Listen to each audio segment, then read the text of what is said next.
Hey, it's Marie. Welcome to my channel. Today, I'll be making a trinket ring holder dish.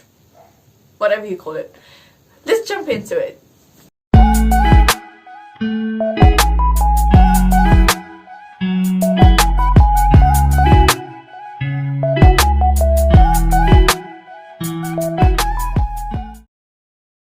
So in my last clay video, we made Mary the cherry. This time I'll be making a ring holder dish or trinket dish, or you can just use it for decoration, whatever your heart desires.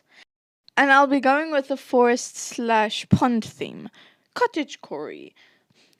I'm using the same Das air dry clay as the last time, and just getting a chunk to work with and kneading to soften for a bit. I'm starting with the mushroom stems, just rolling out a sausagey shape and tapering it towards the end. Stem 1 done. Next I'm doing the same for the top of the mushroom, but I'm adding more height and flattening out the bottom to make it wider. I scratched out some of the mushroom top off from the bottom side so that it can fit easily onto the stem. I repeated this to make 2 mushroom stems and tops. I struggled a bit with the tops, and they really remind me of the sorting hat from Harry Potter. That might actually be a cool video idea. Let me know in the comments if that's something you'd like to see. Maybe a Harry Potter themed set of clay figures. Ooh, that would be so much fun to make. I laid some baking paper over top and rolled it flat with a rolling pin. I smoothed it with a bit of water because the baking paper left some lines and indents.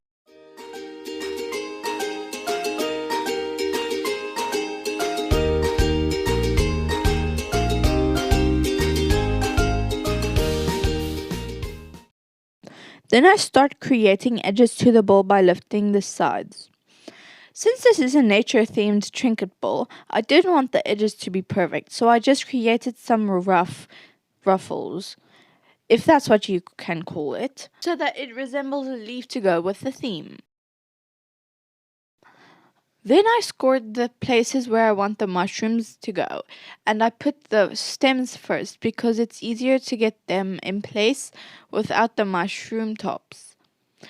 Then I just placed the mushroom tops on top of the stems, playing around with where I want them to go for a bit. I also thinned out and ruffled the mushroom tops.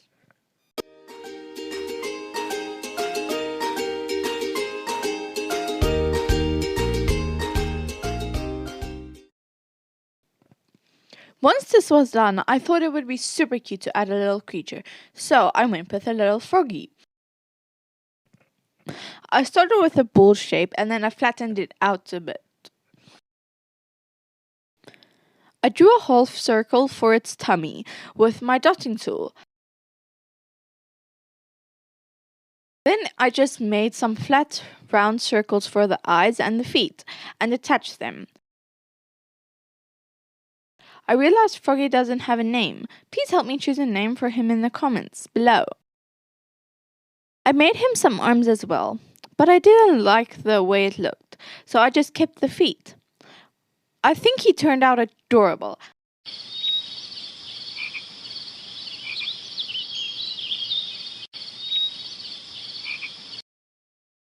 I scored the dish to attach Froggy, but then I decided to leave him unattached. Unfortunately, the scoring had already set in. We'll just say it's footprints. Let's just go with that. And I lost some footage here again, so this is what the finished clay project looked like after drying. And finally, it's time to add some color. I removed Froggy and the mushroom tops to start painting. I started painting the mushroom stems in a pastel yellow. I thought yellow was too dark, but when I started to paint the dish, I realized it was the perfect color. I also added some of that yellow to the top edges of the dish. I painted the dish white, but then I changed my mind because that seemed too boring.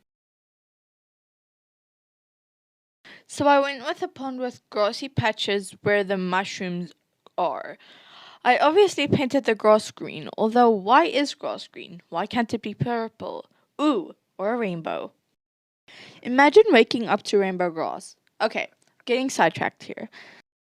Next, I painted the pond part a nice light blue. Wow, I really struggle to say that. Okay, let's try again. Next, I painted the pond part a nice light blue.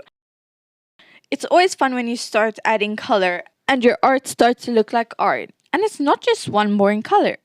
My cat Mallow decided to join me here.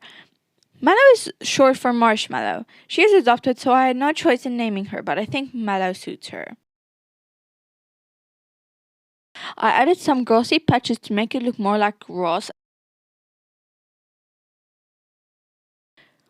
Then I added a second coat to make it look more opaque, and the dish part was done.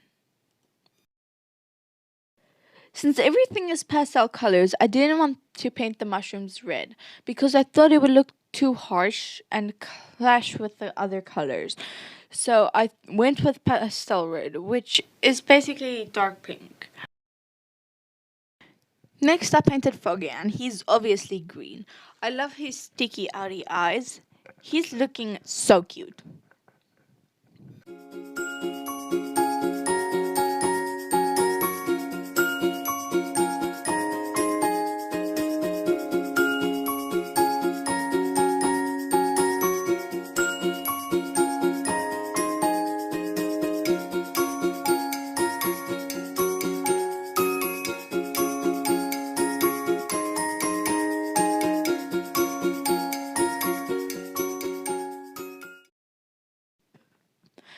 Once the mushroom tops were dry, I painted on the classic white spots.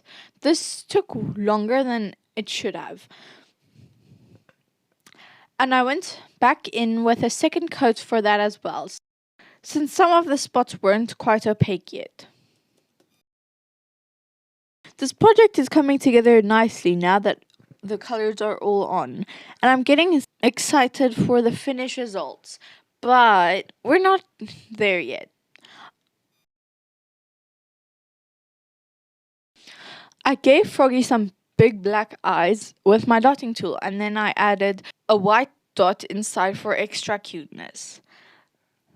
Then I painted the tummy area yellow and he was done.